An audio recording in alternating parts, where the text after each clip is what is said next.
Dans la première vidéo sur les dossiers Epstein que je vous ai fait sur la chaîne, je vous avais dit qu'on allait en entendre parler encore longtemps. Oui, pour celles et ceux qui n'ont pas vu la vidéo précédente, un portrait global du gars et de toute l'affaire. Je vous mets évidemment le lien en description. Mais bon, je suis à peu près certain que vous qui regardez cette vidéo, même si vous n'avez pas poncé l'affaire de fou, vous êtes un petit peu au courant grosso modo de ce qui se passe. C'est vrai que moi le premier, j'étais pas très vieux quand le gars est mort dans sa prison. Mais la déclassification des dossiers remet sur le devant de la scène ce qui apparaît être le plus grand réseau de trafic sexuel de mineurs, de détournement d'argent, de pédocriminalité, mais aussi d'espionnage, de chantage et de corruption. Loin d'avoir répondu aux questions des victimes, des journalistes et de l'opinion publique, les dossiers publiés ne font qu'enfoncer des portes ouvertes. Certains noms sont caviardés, c'est-à-dire en gros rayés de noir. Comme si l'identité de certaines personnes impliquées devait rester bizarrement anonyme. Et ça, quoi qu'il en coûte. Tandis que d'autres, comme Jack Lang ou Clinton, sont livrés en pâture. Sans parler des nombreux doublons des fichiers qui ne font que noyer le poisson. Ni des fichiers manquants ou encore sous-scellés des autorités judiciaires. La hype des journalistes d'investigation aux États-Unis travaille à démêler à ce jour ce qu'on soupçonne être un scandale de dissimulation. La publication des dossiers n'a fait qu'enfoncer certaines portes ouvertes.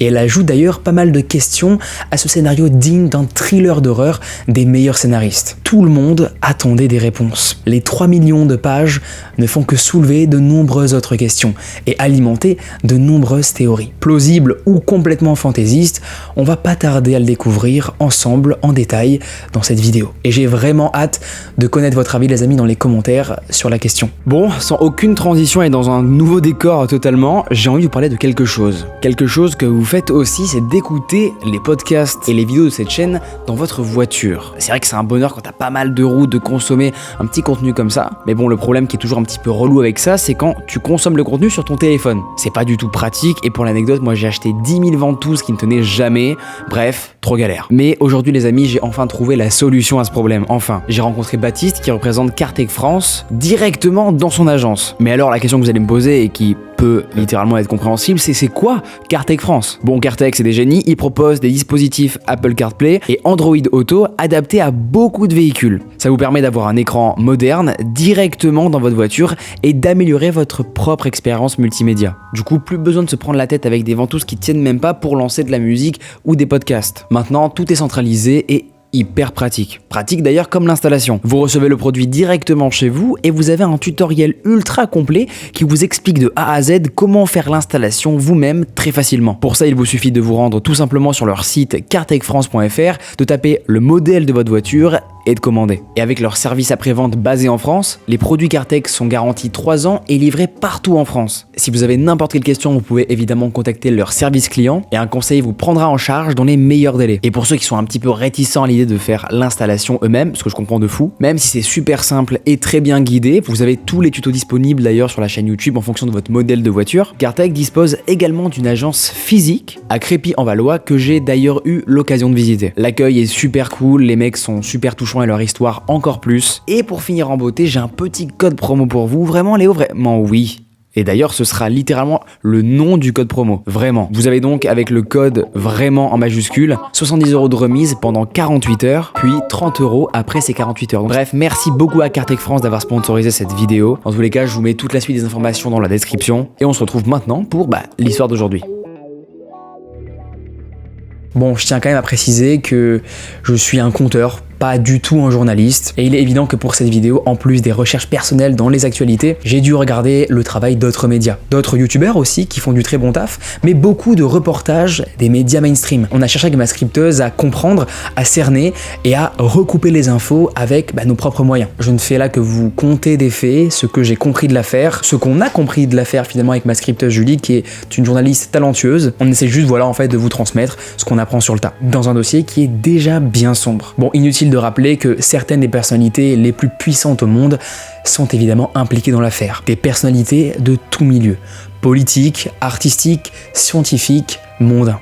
Des gens qu'on a pu parfois admirer, d'autres que l'on déteste déjà depuis bien longtemps. Mais des gens riches et surtout très puissants, qui ont la capacité d'intervenir et de faire taire n'importe qui. Des noms que l'on connaît déjà, d'autres que l'on découvre. Certains qu'on aurait cru voir en sont totalement absents. L'affaire Epstein est une bombe mondiale. C'est trop tard pour les prédateurs.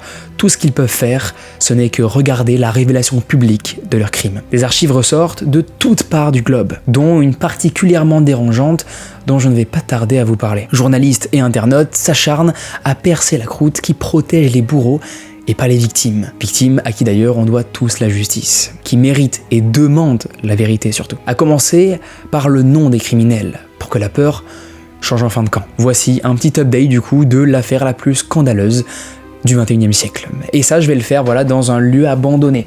Alors, vous allez me demander pourquoi, Léo ? Je sais pas. Je suis dans une maison là qui est complètement délabrée, à côté de chez un pote. Je me suis dit que ça pouvait être cool d'installer mes caméras et de faire ça là. Bon, allez, reprenons la vidéo. Bon, l'affaire, malheureusement, que je vais vous raconter est tristement rythmée de morts et de disparitions inexplicables de témoins. Une affaire qui alimente les théories complotistes les plus folles, des théories qui semblent finalement presque moins fantasques que la réalité elle-même. Une affaire qui révèle la cruauté humaine qui anime certains humains. Enfin, si on peut encore les appeler des humains. Laissez-moi vous parler aujourd'hui, les amis, d'une affaire dont les rebondissements incessants font trembler les plus puissants, jusqu'à des accusations de cannibalisme, de sacrifice rituel de nourrissons, de coprophagie. Hein ? Alors, vous allez me dire, ça veut dire quoi, Léo ? On parle de manger du caca. Alors, est-ce que l'affaire Epstein est la plus grande opération de dissimulation du gouvernement dans l'histoire moderne ? Bon, on vous avoue avec ma script que ce dossier nous dévisse le cerveau complètement depuis quelques semaines déjà. Plus on creuse et plus vraiment notre morale s'enterre petit à petit, c'est tout simplement à vomir. Donc, je vous mets un petit peu en garde. Attention, trigger warning, si vous êtes sensible à tous les sujets que j'ai cités juste avant, les détails vont être assez lugubres, donc je vous déconseille de rester. Bon, je ne vais pas revenir du coup sur le portrait du gars, ni sur la chronologie des faits. Là, l'idée vraiment est de livrer un update récent et surtout frais.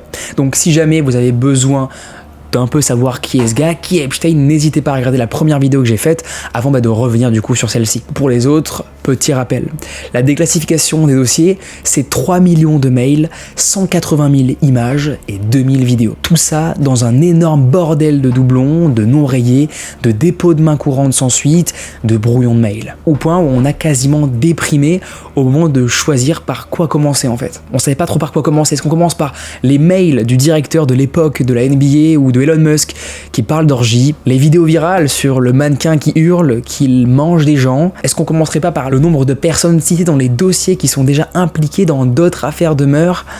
Non. Finalement, je tiens particulièrement à commencer cette vidéo par deux cas. En premier, celui de Michael Jackson. Le nom du roi de la pop apparaît dans les carnets d'Epstein. On a même des photos d'eux ensemble en présence de Diana Ross. Alors, ce ne sont que des faits, mais Michael Jackson a bel et bien été accusé à plusieurs reprises d'agression sexuelle sur mineurs. Bon, il n'est pas question là de discuter de la culpabilité ici, ni dans les affaires qui lui sont propres, ni dans les magouilles d'Epstein. Je ne suis pas juge ni enquêteur, mais l'une des premières théories qui a éveillé ma curiosité entre guillemets est celle selon laquelle Michael Jackson aurait agi comme un Dr Schindler au sein de l'empire Epstein. En découvrant le trafic criminel, il aurait agi comme un espion. Neverland aurait été en réalité un endroit pour protéger les enfants d'Epstein. Et moi le premier, j'aimerais croire à la théorie qui fait de Neverland un lieu de protection contre ces crimes.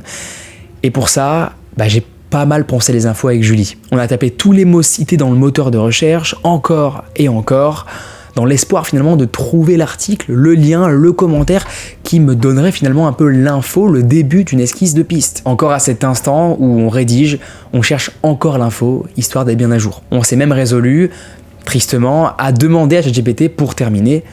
Et tout ce qu'on a trouvé, c'est loin d'aller dans le sens de MJ, protecteur des enfants. En tout cas, rien qui prouve ni même accrédite cette théorie d'un MJ sauveur infiltré chez les criminels. On n'a strictement aucune source. Aucune source sérieuse en dehors des montages qui tournent sur les réseaux sociaux, sur TikTok, etc. Au contraire, les dossiers eux-mêmes dévoilent de nouvelles photos de MJ et de Clinton, jusqu'ici non publiques. Et en parallèle, le biopic qui ne va pas tarder à sortir, si vous le savez, sur le roi de la pop, fait remonter des propos sur les enfants qui sont, un petit peu dérangeants. Coupables ou pas, on sait tous que MJ a toujours été très proche des enfants. C'est pourquoi je ne m'étendrai pas vraiment sur la question. Il me semble, jusqu'à preuve du contraire, que Michael Jackson n'a jamais été condamné. Les accusations de 1914 se sont soldées par des accords à l'amiable. Tout ce qui m'importe ici, maintenant, c'est de vous dire que je n'ai rien trouvé qui accrédite son rôle d'espion dans l'empire d'Epstein. S'il existait des preuves, la communauté de fans et ceux qui soutiennent du coup cette théorie ne manqueraient pas de les brandir publiquement. Pour rappel, les noms cités dans les dossiers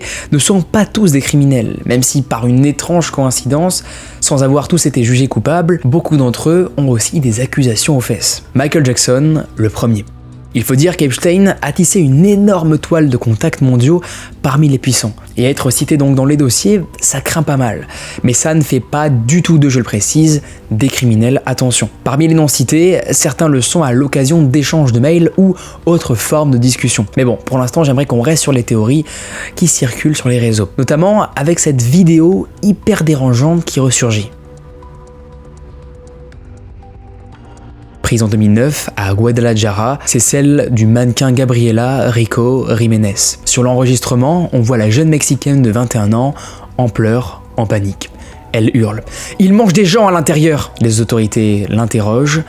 Elle leur parle d'actes de cannibalisme, de sacrifices rituels qui se déroulent dans des soirées huppées. Elle témoigne avoir vu les participants démembrer des nourrissons et consommer les excréments de leurs entrailles. Suite à l'incident en 2009, Gabriela Jiménez aurait été arrêtée par les autorités, avant de totalement disparaître. De nombreux internautes soupçonnent qu'il s'agissait des soirées privées de Epstein. La raison est qu'ils trouvent plusieurs similitudes avec d'autres accusations, particulièrement dans un des documents des dossiers qui contient un témoignage anonyme.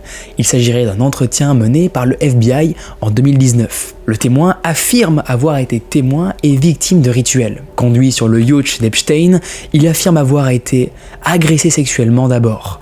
Une agression durant laquelle la plante de ses pieds est lacérée pour en extraire le sang. Précisément avec un large sabre à manche recourbé nommé Sumter. Le témoin anonyme ne montre pourtant aucune photo de blessure ou de cicatrice qui pourrait confirmer ses dires. Sur le yacht, il a aussi vu une étrange cérémonie. Une cérémonie durant laquelle des têtes dirigeantes comme George Bush démembrent des nourrissons, puis les éventrent pour consommer l'intérieur de leur intestin. Le document précise qu'on ne sait pas s'il s'agit de Bush le père ou le fils. Mais à ce stade, en vrai, qu'importe. Si ces allégations sont réelles, je vous laisse imaginer l'horreur de la scène.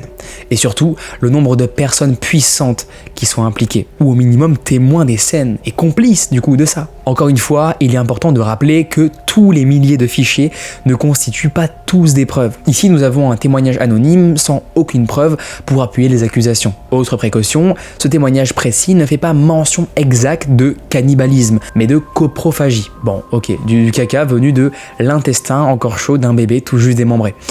Ouais, non, je vous l'accorde, c'est quand même pas très fun. Mais bon, on ne parle pas là de cannibalisme. Non. Mais si les documents par contre contiennent effectivement les termes cannibalisme, 6 fois et cannibale 62 fois, bon, assez particulier quand même. Enfin non, il y a peut-être un truc qui va pas. Et ça d'ailleurs on le sait grâce à une étude menée par le SNOP, un organisme indépendant de vérification de l'information aux États-Unis. Et ces accusations apparaissent dans des documents autres que le témoignage anonyme dont on vient de parler. Donc ça veut dire qu'il y a probablement plusieurs sources qui mentionnent cette abominable pratique, sans aucune preuve factuelle. Nulle part, ni même la mention que Epstein lui-même soit impliqué. Bon, on va pas se mentir, si ces accusations de sacrifice sont vraies, quelle serait la raison pour laquelle Epstein n'y serait pas impliqué? Se contenait-il d'offrir le pire pour ses invités afin d'avoir des informations compromettantes pour eux? Et si c'est le cas, dans quel but? Uniquement pour leur soutirer de l'argent, une place de pouvoir auprès d'eux? Ce sont en réalité toutes ces questions qui éclatent aujourd'hui, en plus de connaître l'identité des bourreaux. Pourtant, même si les accusations reviennent, même si des noms surgissent, cela ne prouve absolument rien, car on va voir que les discussions entre Epstein et ses amis sont particulièrement cyniques. Ils auraient très bien pu ironiser sur le cannibalisme dans des échanges avec ses proches. Bon, même si je vous l'accorde, c'est de très mauvais goût, ça ne fait pas pour autant de lui un cannibale du coup. C'est la concordance de tous les petits détails qui doit attirer notre attention et qui rend du coup tous ces petits détails assez terrifiants. Des détails qui pour certains sont déjà connus des enquêteurs depuis pas mal de temps. Et justement, le fait que certains documents soient encore non publiés ne fait qu'augmenter les soupçons. Y aurait-il parmi eux les preuves de meurtre d'enfants, de cannibalisme, de coprophagie? Certains éléments sont encore aux mains des enquêteurs et de la justice. Mais alors, pourquoi tant d'inquiétudes et de théories autour des enfants? Une victime, amenée sur l'île, aurait aperçu un temple souterrain secret sous la résidence d'Epstein. Une résidence décorée avec des figures d'un dieu antique pour qui l'on faisait des sacrifices humains. Ce témoin y aurait vu des nourrissons se faire démembrer et leur intestin se faire déguster. Et si ça vous donne déjà envie de vomir, accrochez-vous. Vraiment, je vous conseille de vous accrocher bien à votre siège, vraiment. Il existe, de manière très factuelle, des mails plus qu'explicites qui font référence aux enfants. Sur l'un d'eux, Peggy Siegel, un ami d'Epstein, en vacances au Sénégal, lui propose de lui ramener un ou deux petits bébés, fille ou garçon. Bon, ça c'est comme il le souhaite. On trouve aussi un autre mail où l'expéditeur informe Epstein. Nouveau Brésilien vient d'arriver, sexy et mignon. Il a 9 ans. Ou encore, la petite fille était vraiment coquine. Comment dire, j'ai plus les mots, je crois que les faits parlent d'eux-mêmes. Encore une fois, tous ces documents sont publics, consultables partout sur internet. De manière surprenante, certains noms que l'on attendait au tournant des dossiers semblent échapper à toute suspicion. Au hasard, Donald Trump. C'est de notoriété publique qu'il fréquentait Epstein. Et face aux accusations, le futur ex-actuel président des États-Unis a minimisé sa relation avec le criminel. Et en creusant l'affaire, on a compris avec Julie que si les deux se fréquentaient, ce n'était pas vraiment par amitié sincère en vrai. En réalité, Epstein soutenait financièrement les démocrates, à savoir Hillary Clinton contre Trump. Bon, on va faire une petite mise au point un peu politique pour que tout se mette en place. Epstein soutenait l'opposition de Trump. Ce n'est donc pas non plus un lien politique et idéologique qui les unissait. En retour, Trump, même si son ministère a noirci de nombreux documents, c'est l'homme qui a déclassifié les dossiers. J'avoue, moi le premier, j'ai pensé que cette stratégie de retardement n'avait qu'un but, dissimuler sa propre implication dans les crimes. D'ailleurs, des journalistes ont identifié des mots comprenant D-O-N, dont rayer sans raison, comme don't en anglais, qui signifie donc ne pas. Des mots qui comportent la même racine que Donald Trump. Don, au début de Donald. Tous ces marquages donc noirs auraient-ils pour but peut-être de cacher le nom du président? Mais ce qui est assez intéressant à remarquer, c'est que parmi les noms qui ne sont pas noircis, se trouve en revanche celui de Bill Clinton, qui, à l'heure où je rédige cette vidéo, est sur le point de s'exprimer devant une commission d'enquête du Congrès. Trump, lui, apparaît aussi dans les dossiers, plusieurs milliers de fois. Hillary Clinton, elle, demande à ce qu'il soit aussi auditionné. Mais aucun dossier compromettant n'apparaît réellement, contrairement à Clinton, que l'on sait avoir voyagé plusieurs fois dans le Lolita Express, que l'on voit aussi sur de nombreuses photos explicites avec des jeunes femmes. Pourtant, Trump a évolué dans les mêmes cercles, a fréquenté lui aussi Epstein, mais il a toujours nié avoir eu connaissance de son trafic criminel. Comme pas mal de monde d'ailleurs quand l'affaire, bizarrement, va éclater. Bon, pourtant, plusieurs documents le concernant semblent avoir été passés à la trappe. Il faut dire que le gars est juste l'actuel président d'une des puissances mondiales. Et si tout le monde s'étonne de l'absence de son nom dans les dossiers compromettants, c'est parce qu'on sait en vrai que le gars n'est pas trop clean dans son rapport avec les femmes. En approfondissant nos recherches pour cette vidéo, on a même découvert qu'il existe une page Wikipédia dédiée au sujet, pas moins de 27 accusatrices. De nombreux témoignages d'actes et de propos déplacés envers les femmes, mais aussi les très jeunes femmes. À commencer par sa fille, Ivanka.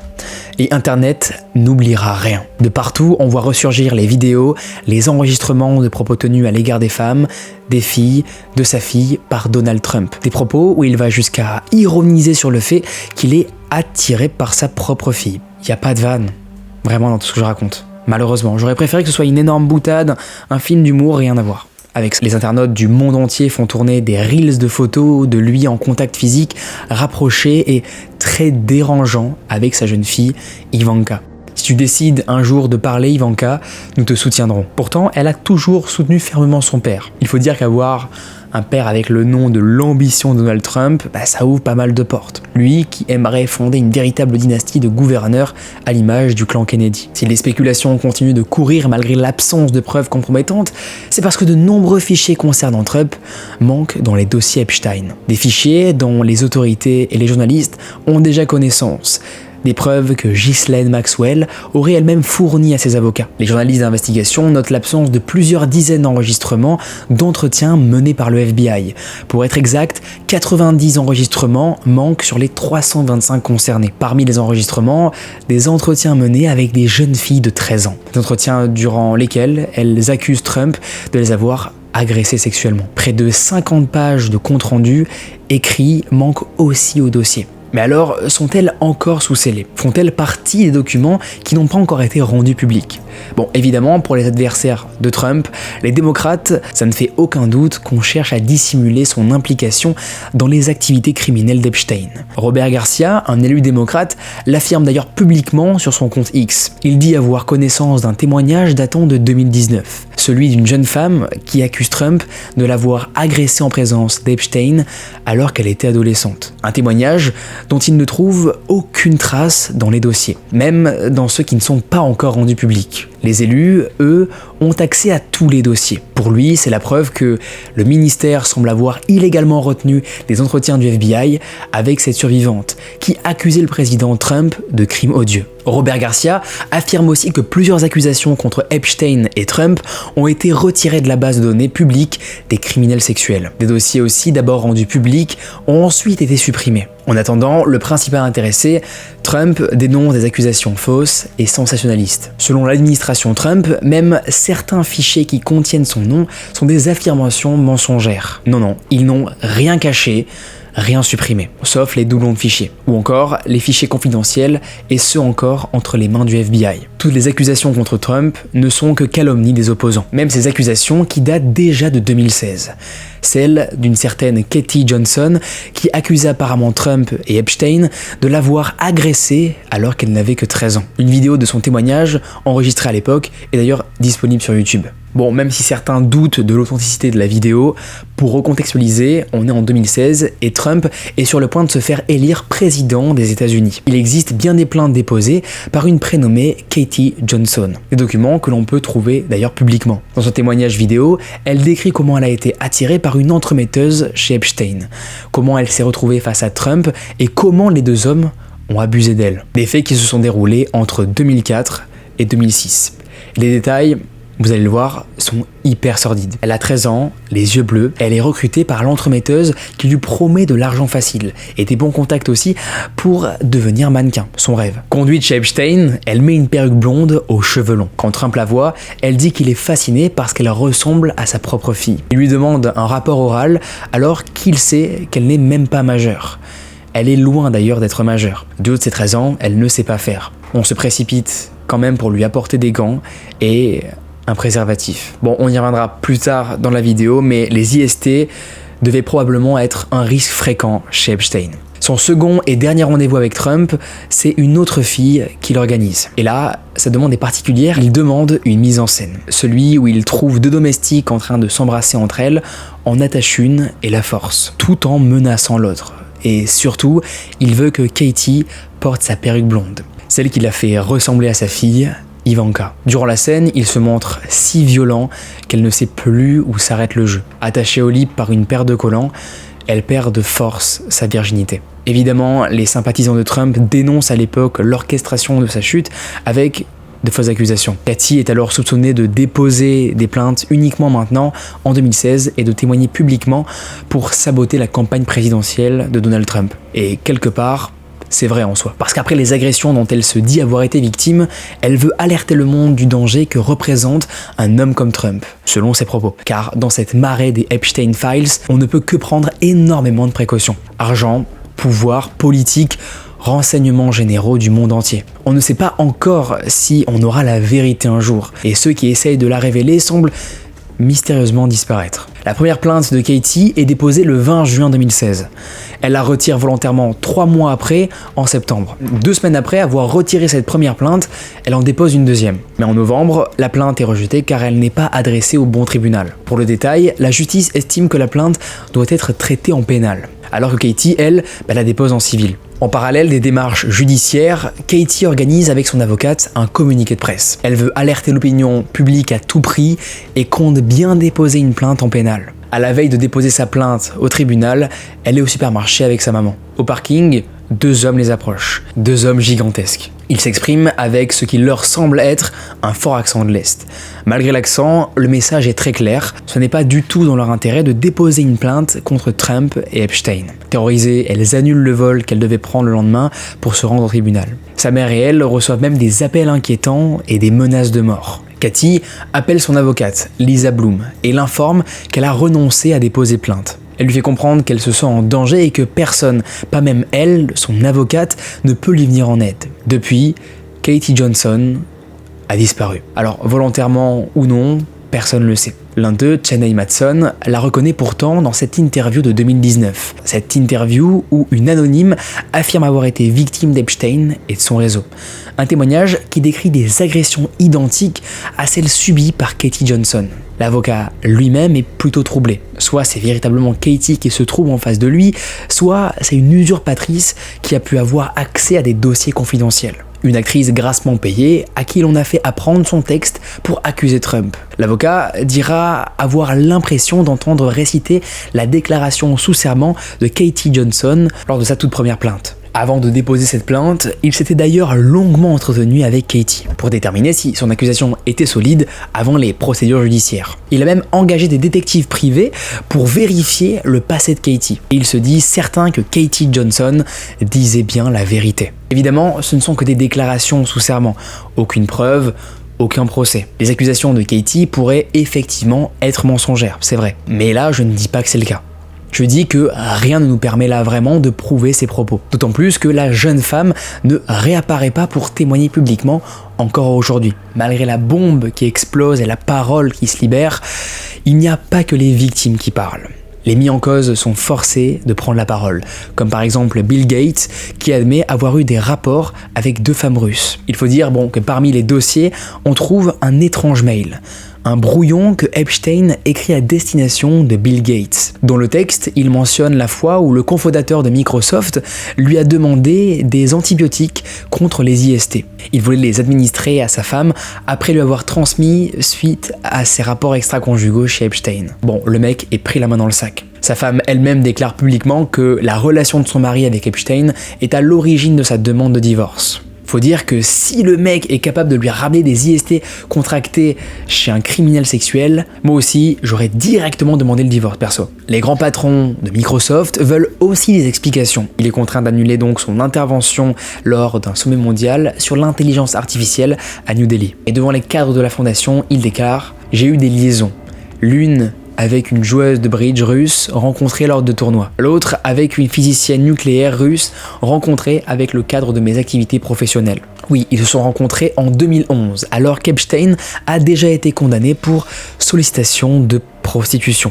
Mais bien sûr, comme de nombreux autres, il jure qu'il ne savait rien des activités illégales d'Epstein. Je n'ai rien vu d'illicite. C'est marrant quand même comment tout ce beau petit monde, dont les condamnations d'Epstein n'étaient pas un secret, n'a jamais rien vu ni entendu. Bill Gates va jusqu'à jurer qu'il n'a jamais passé ne serait-ce que la nuit chez Epstein. Pas même dans son hôtel particulier, encore moins sur son île. Elon Musk, lui, non plus, n'a rien vu apparemment. Alors qu'un mail qu'il a envoyé à Epstein demande quand aura lieu la soirée la plus sauvage sur son île. Pas du tout cohérent tout ça. Des traces de correspondance qui font mention directe d'orgies, d'enfants et de vidéos. Sur un mail, un message envoyé à Epstein dont le nom de l'expéditeur est rayé de noir. J'ai beaucoup aimé la vidéo de torture. D'autres personnalités impliquées démissionnent de leur poste, comme Jack Lang, qui tombe sous le coup d'une enquête pour blanchiment d'argent issue de fraude fiscale aggravée. En complicité d'ailleurs avec sa propre fille, Caroline. Jack Lang, qui, comme Clinton, comme Michael Jackson, est aussi impliqué dans des accusations d'agression. Comme Brunel, d'ailleurs aussi le complice parisien d'Epstein, connu depuis très longtemps pour amener de très jeunes mannequins crédules dans des soirées prédateurs. Au point où SOS Enfance en danger demande aujourd'hui la réouverture d'une enquête. Jack Lang et sa fille, carrément couchés sur l'héritage d'Epstein, auraient bénéficié apparemment de l'argent d'Epstein pour une fondation dédiée à la culture. Pourquoi alors ont-ils reçu tant de donations de la part du prédateur ? Jack Lang, déjà réputé pour aimer les enfants un peu trop tôt, compterait-il parmi les clients d'Epstein ? Ah non, pardon. C'est bien connu. Epstein était un grand humaniste qui donnait du fric pour la recherche et la culture. Bref, le progrès humain quoi. Bon, d'ailleurs je vous ai déjà parlé qu'il voulait faire une ferme à bébés. Eh bien, en continuant de creuser un petit peu avec Julie, on a trouvé encore pire. Alors oui, c'est possible de faire encore pire que ça. Il demandait aux scientifiques chargés de ces recherches d'administrer des hormones dès les moindres signes dans l'enfance. Selon un mail qu'il envoie, il apprécie particulièrement les petits garçons transformés en petites filles. Il fait aussi cette effroyable demande que l'identité des enfants nés dans la ferme ne soit jamais divulguée. Cette obsession pour les enfants semble tout de même revenir de nombreuses fois dans les correspondances d'Epstein. Les témoignages, les accusations, sans parler du nombre de mails où apparaît de manière tout à fait hors sujet le mot pizza. Dans une phrase qui n'a aucun sens, au détour d'une conversation par mail, oui, ce mot apparaît bien. Ces mails utilisaient-ils alors des codes pédocriminels pour désigner leurs préférences? Pizza du coup faisant référence à une petite fille. Pour terminer sur le sujet donc des enfants, on trouve aussi dans les dossiers ce qui semble être le journal intime d'une jeune esclave d'Epstein. La jeune fille décrit son état de servitude. Elle confie aussi à son journal avoir été enceinte suite au rapport forcé. Mais à sa naissance, elle n'a vu son bébé que quelques instants avant qu'on lui enlève. Un témoignage qui fait froid dans le dos quand on voit un peu tous les détails de manière globale. Bon, je suis conscient, ça fait beaucoup d'informations qui partent un peu dans tous les sens. Mais c'est justement ce qui est aussi reproché à l'administration Trump. Avoir déclassifié les dossiers, oui, mais dans un fouillis sans nom qui nous égare complètement dans un labyrinthe. Ce qui apparaît clairement dans tout ça, c'est qu'Epstein semblait avoir une emprise inexplicable sur les puissants. De nombreux mails qu'il rédige, envoie ou reçoit, prennent le ton de menace. Certains semblent même utiliser des codes. Comme cet étrange mail de la descendante de la famille Rothschild. Visiblement dérangée par les propos d'un soi-disant homme politique nommé Dieudonné, elle demande à Epstein d'en parler. Quelque temps plus tard, le spectacle de Dieudonné tombe sous la censure. C'est évident qu'Epstein avait parmi ses amis des gens influents, puissants, même très puissants, politiques et économiques, au point d'avoir du poids sur la liberté de parole en France. Pourquoi tant d'influence, lui qui ne fréquentait que des gens plus puissants? Qu'est-ce qui liait ces puissances à Epstein? Après tout, ce que l'on découvre aujourd'hui, tous les faits, mais aussi les théories, on ne peut que soupçonner le pire. La théorie la plus répandue reste qu'Epstein aurait été un espion. Mais vous allez me demander de qui? La mort récente d'un milliardaire et homme politique russe à qui l'on attribue une relation avec Ghislaine laisse planer le doute sur la Russie.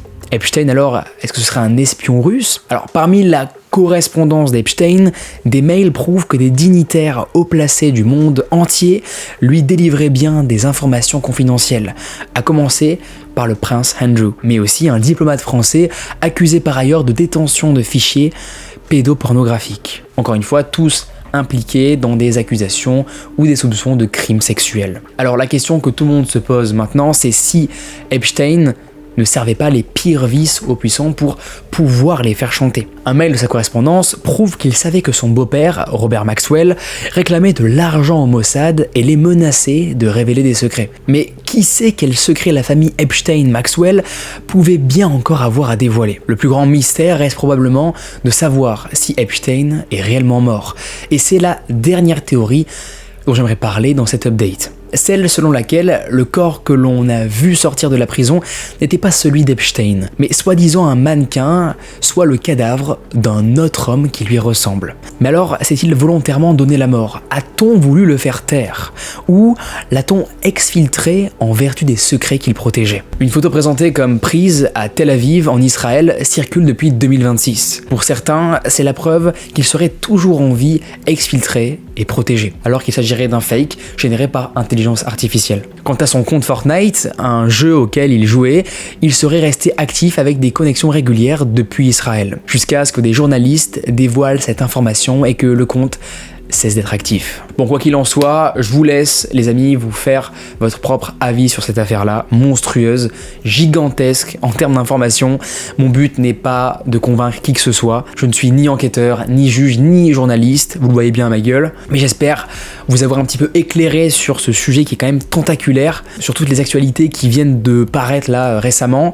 Évidemment, il va sûrement y avoir encore des rebondissements dans cette histoire, donc n'hésitez pas à me dire si vous voulez un épisode 3 du coup sur cette grosse affaire, un peu plus long, un peu plus court, dites-moi ça m'intéresse vraiment. J'ai l'impression d'être Hugo Décrypte quand je parle, c'est génial. Entre le moment du coup où on écrit ces lignes avec Julie, il y a probablement encore beaucoup de choses à dire, et d'ailleurs n'hésitez pas à compléter ça si vous voulez dans les commentaires. Ghislaine Maxwell, elle, demande à être libérée en échange de la liberté complète. Ce sont les dernières informations les plus récentes qu'on a trouvées à propos d'elle, et en réalité c'est peut-être la seule personne encore en vie pour livrer la vérité. Mais bon, en vie, pour combien de temps encore? Et s'il y a une grâce à accorder, devinez à qui va revenir la décision actuellement.